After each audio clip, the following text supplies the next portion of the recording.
Good morning everyone. దైవవాక్కు అనే కార్యక్రమాన్ని వీక్షిస్తున్న మీ అందరికీ నా హృదయపూర్వకమైన వందనాలు తెలియజేసుకుంటున్నాను.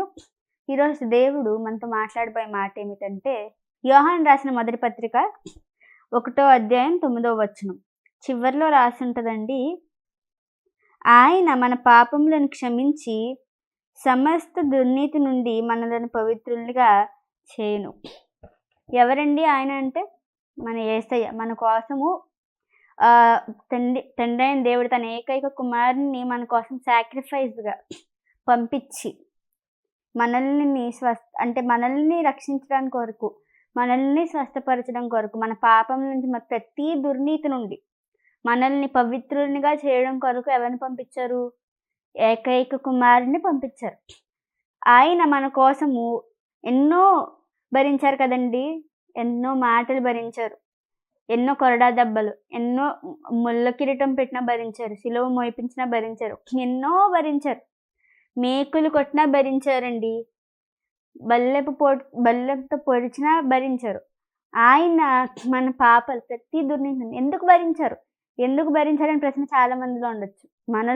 మనము చేసిన పాపాలు, మనం చేసిన దోషాలు, మనం చేసిన ప్రతి విధమైన పాపాన్ని క్షమించడానికి ఆయన రక్తంతో మనల్ని కొన్నారండి. మనం ఎవరి వాళ్ళమంటే యేసయ్య పిల్లలమండి. ఆయన రక్తంతో మనల్ని కొన్నారు.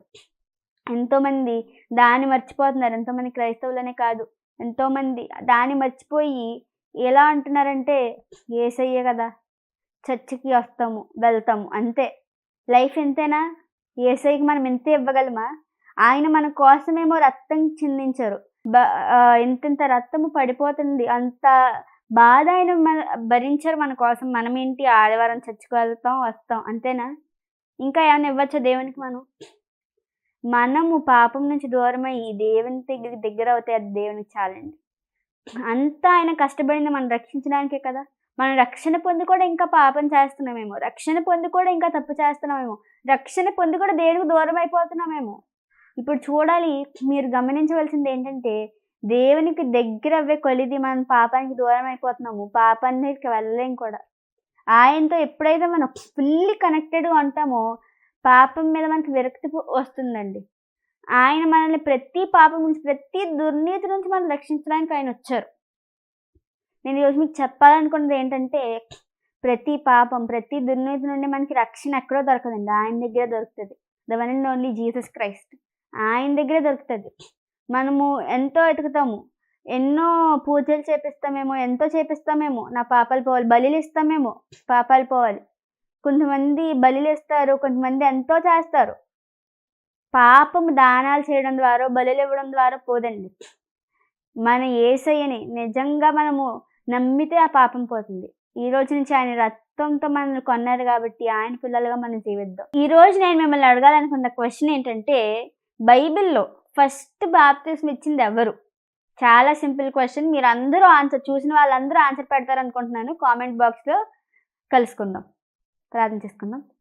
మహాగణు మహోన్నతుడైన మా ప్రిపర్లకు తండ్రి, నీకు వందనాలు, స్తోత్రాలు, స్తుతులేసయ్యా. గడిచిన కాలమంతా నీ కృపాద రెక్కల కింద కాచి కాపాడి భద్రపరిచినందుకు వందనాలయ్యా. వేసి ఈ రోజైతే మేము తండ్రి ప్రవ్వా నిన్ను నిజ రక్షకుడిగా తండ్రి ప్రభావ మేము యేసయ్య తీసుకుని తండ్రి ప్రభావ నువ్వు మా కోసం చేసిన త్యాగాన్ని మేము గుర్తించి ప్రభావ నీలో బ్రతకాలని నేర్చుకున్నామయ్యా. యేసయ్య మీరు తండ్రి మాతో ఉండండి అయ్యా. వీక్షిస్తున్న ప్రతి ఒక్కరిని మీరు దీవించండి, ఆశీర్వదించండి. సమయాన్ని హెచ్చించినందుకు నూరంతల ఆశీర్వాదాన్ని వారికి దయచేయమని యేసు దీవెనామమున అడుగుతున్నాం తండ్రి, ఆమేన్.